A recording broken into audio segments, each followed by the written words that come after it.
أعوذ بالله من الشيطان الرجيم.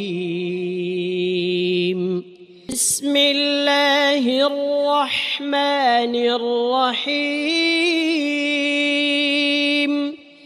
ألم تر كيف فعل ربك بأصحاب الفيل؟ ألم يجعل كيدهم في تضليل وأرسل عليهم طيرا أبابيل